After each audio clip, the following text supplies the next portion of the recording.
Greetings. This is Gabe Morales with Gangsters, Cops, and Politicians, and today we have a returning guest, Mr. Edwin Santana from the state of New Jersey. How are you, Papa? Hey, doing awesome. How you doing? Doing great. Thank you very much. Here in Hawaii, beautiful day. And so today we're going to talk about some of the gang activity there in your area in the state of New Jersey, as well as all along the eastern seaboard, the East Coast. So can you tell us a little bit about what are the main gangs that are active there in your area? Going throughout the state of New Jersey, throughout the East Coast, what we're seeing throughout the different surveys that we push out there, both on private training and through agency training, you have the Bloods, West Coast, East Coast ideologies.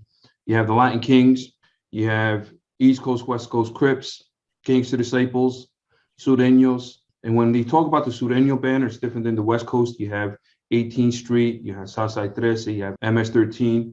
But right now, what we really are seeing is a big increase of one percenters, outlaw motorcycle gangs, a lot of activity between the Pagans, the Hells Angels, the Mongols, coming in and taking over various different territories that I've always been foreign to them, and also recruiting from the streets. Interesting. Can you tell us then, let's start off with, how about Latin Kings? Can you tell us a little bit about how they started there in New York, how they differ from Chicago, and what they've been up to lately? So with the Latin Kings, as we know through historically, there's two different versions, whether they start off in the 40s or they start off in the 60s. Eventually, they did start off in Chicago, but by 1986, they were formed over in Collins Correctional Facility. That was a state prison in New York State. And from there, they started going into the county jails within the state of New York, New Jersey, Pennsylvania. The difference between New York and Chicago was the different ideologies and also the leadership. Within New York, you had a godfather that formed the New York State Almighty Latin King Queen Nation bloodline. So in Chicago, within the East Coast, we look at Chicago as a motherland. A lot of individuals identify it as KMC, the King Manifesto and Constitution ideologies. But during that era of King Blood, his ideologies were considered bloodline ideologies. Those ideologies spread very quickly through the Latino reinforcement of culture and bonding together, especially within prisons. And one of his main missions was, you learn the lessons of the Almighty Latin King Queen Nation, take that information and spread it to other brothers and sisters that join the nation. And if those individuals do it by multiplying by 5, before you know it, we'll take control of the prisons, of the streets. And that's what eventually happened. Under Bloodline, you ended up seeing the Inca and the Godfather in control of the northeast of the United States, along with some of the ideologies down south, especially in Florida. Now, by the time that Luis Felipe, aka King Blood, was prosecuted and sentenced to 145 years, the first 45 years to be spent in solitary confinement, the crown or the corona and the leadership structure was passed on to an individual by the moniker of King Tone. King Tone, in turn, was the individual that publicly made the Latin Kings a household name, going in and speaking on police reform. But at the same token, as they were going in and saying they were following the footsteps of the Young Lords, of Black Panthers, a lot of the members were still involved in criminality. And in turn, Antonio Fernandez was arrested and also went in a federal custody level. During the time that he was incarcerated, you saw individuals like Antonio Fernandez, King Tone, Luis Felipe, King Blood from New York, incarcerated within the federal system with individuals like Raul Gonzalez, BK, and Gustavo Colon, Lord Gino. And that was about 2006, 2007, where the ideology of one nation, one crown came about. And during that time, law enforcement within the East Coast and throughout the nation or throughout the world started seeing that the bloodline lessons were slowly fading away, and those individuals are now picking up the Chicago ideology. And that's where we stand today. A lot of the Latin Kings that you do meet, a lot of the Latin Kings that you do talk to, follow the Chicago ideology. You do have some old timers out of New York that still follow the King Blood manifesto and the ideology, but that's secondary to Chicago. Mm-hmm. So can you tell us a little bit about United Blood Nation and blood evolution there in your area? Absolutely. So between 1986 to 1993, the Almighty Latin King Queen Nation was in full control and was the dominant gang within the prison system and in the streets. But by 1993, an individual out of the Bronx came into Rikers Island, and between the black and brown confrontations and wars that were raging on in New Jersey, in New York, county jails, and state prisons, this individual by the name of O.G. Mack ended up banding the African American population, recruiting under a banner, once again, not created in the state of New Jersey, but the ideology and the concept taken from a different state, where the Latin Kings took the Almighty Latin King Queen Nation concept from Chicago. O.G. Mack took the concept of the United Blood Nation from California and created a banner where African Americans can go up against the Latino repressors. And at that time, the Latino repressors were the Almighty Latin King Queen Nations and the Asociación Nieta. As numbers grew, O.G. Mack, along with his muscle man, O.G. Deadeye, out of Brooklyn, started breaking off the memberships into what they call sets. The most popular sets, 9 Trey, which has the same birth date as the United Blood Nation. You had Gangster Killer Blood. You had 1-8 Trey Gangsters. You had other groups that were already established falling under the blood banner, like Sex, Money, Murder, 5-9 Brim. These original groups had individual leaders that eventually, only answered to the Godfather, which was O.G. Mack. And with that, they ended up getting membership not only from the Black inmate population, but also from the Latino population. You had a lot of members from the Almighty Latin King Queen Nation. Eventually, what occurred with the United Blood Nation is they originally got the first membership from the Black prison community, but as the war raged on between the Latin Kings and the Nietas, members from the Latin Kings and the Nietas dropped their flags and converted over to Blood. So it became not an African American specific gang, but a culturally mixed group. During that time, you had the Latin Kings basically not allowing anyone within the nation that did not possess Latino bloods, where the bloods were allowing Dominicans, Puerto Ricans, Cubans, and even to this day, you have Caucasian blood members. As time went on, you saw that war between the Latin Kings and the Asociación Nieta and the Bloods, but, they fell into various different truces and understandings. And one of the main truces that you ended up seeing within the East Coast was the Five Alive truce, and where the East Coast Bloods fell under a people nation concept, which is depicted from the umbrella that comes out of the Chicago gang culture. And the Latin Kings also have a 5-point concept under people nation. So that's where the Five Alive came from. Speaking to members of the Asociación Nieta, during those type of truces, the Latin Kings and the East Coast Bloods would align and tie flags, and the Asociación Nietas were always being pushed to the side, because now that alliance between the Bloods not only dealt with the actual prisons, but also the streets. These ties were, sometimes solid, but every now and then would break, and they would once again go and reform a consolidation of tying flags.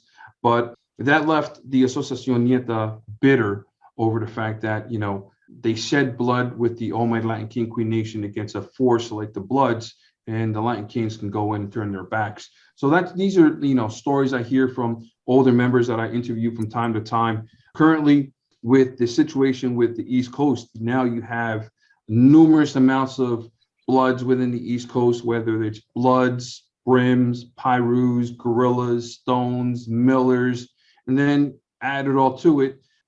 Years after the East Coast Bloods came in, a lot of individuals were looking for righteousness, and they started contacting individuals from California, or individuals from California were contacting individuals from the East Coast and setting historical boundaries and saying, if you're going to be Blood, you guys were misled by the original Godfather, O.G. Mack. So now we have West Coast Bloods to add to all the confusion, where, you have West Coast Pacific Bloods and East Coast Pacific Bloods. And every now and then you may have animosity between the blood sets, East on East, East on West, West on East. But in order to be a proficient gang specialist on Bloods, you have to know both the East Coast and the West Coast. And then you have to know exactly what's going on in the big city of New York, because New York City is the mecca and the control center of the East Coast Bloods. So when you look at all the criminalities and all the takedowns and all the RICOs that are going in and happening throughout the East Coast, whether it's Delaware, Virginia, North Carolina, Georgia, Florida, 9 Trey, Gangster Killer Bloods, Sex Money Murder, 1-8 Trey, the leadership structure is always coming out of the state of New York and primarily out of the New York State Department of Corrections. Interesting. Now, let me ask you, I didn't preface this before we started, but it got me thinking. So we have the traditional gangs, Crips, Bloods, Sureños, Norteños, 18th Street, Mara Salvatrucha, Asociación Nieta, Trinitarios, various other groups. Are you seeing in the New Jersey, New York area, money gangs, or what a lot of people refer to as hybrid gangs? I've always thought hybrid is, they all are evolving. They're all hybrid. East Coast and West Coast Bloods. That's a good, example of a hybrid East Coast Blood, being different than the West Coast Blood.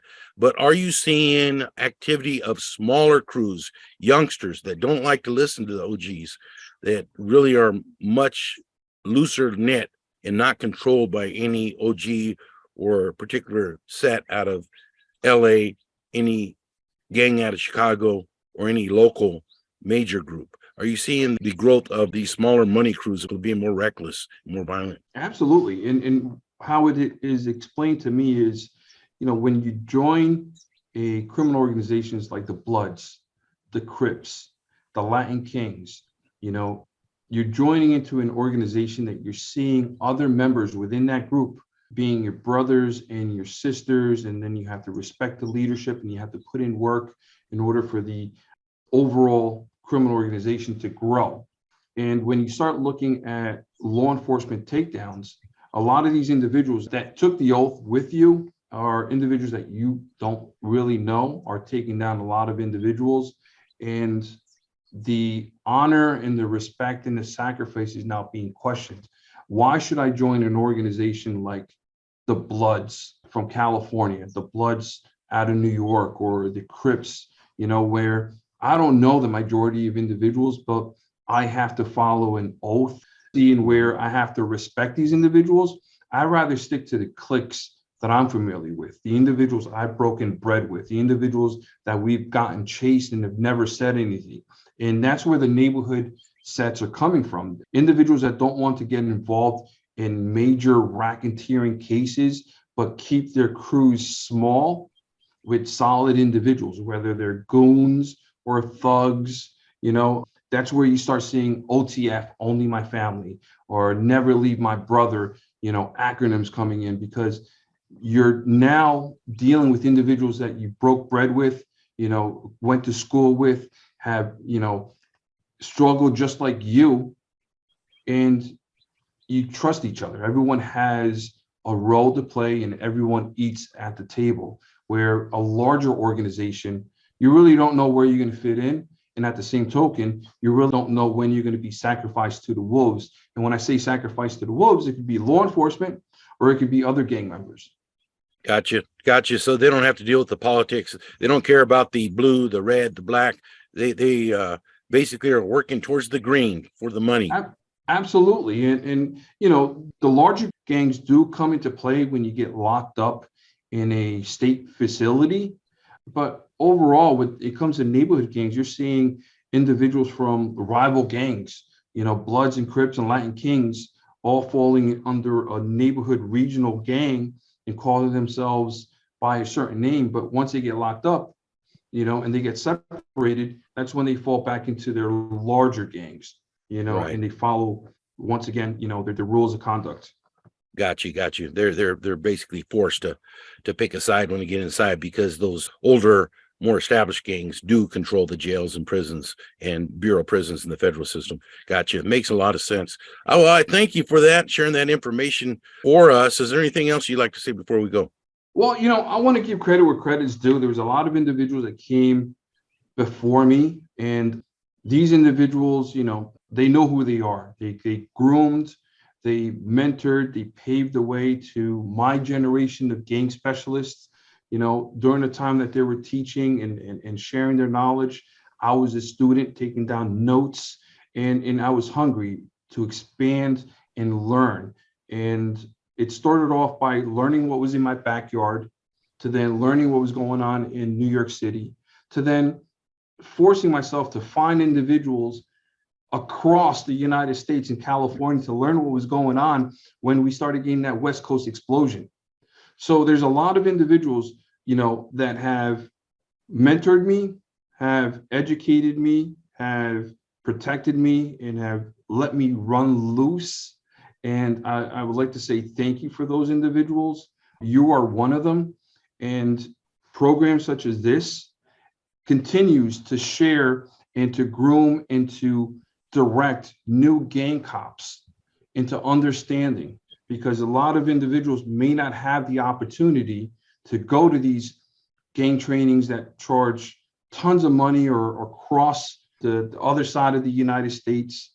But because it's placed in a format that an individual can, look at their cell phone and watch your podcast or read a blog, it helps.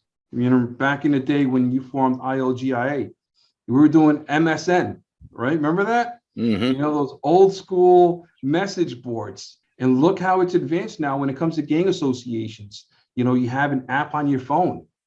But, we had to build and learn and create, and technology changes, and one thing is, you're retired, I'm retired, and there's tons of other gang cops that are well respected throughout the United States that are retired, but they still teaching.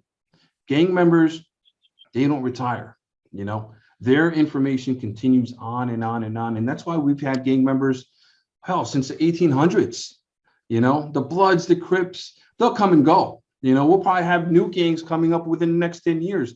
But the concept of why they are formed and the concept of what they do and why they do it is always going to be the same. And that information is always being passed on to the newer generations. And that's what we have to do with our law enforcement, pass on the knowledge. So thank you very much for inviting me to your program, because that continues the legacy of Gabe Morales, the legacy of the individuals that have groomed me to share my knowledge now to other individuals. So God bless. All right. Well, thank you, Papa. God bless you too. I'm proud of you. Keep up the good work there in New Jersey, and you stay safe. Absolutely, Papito.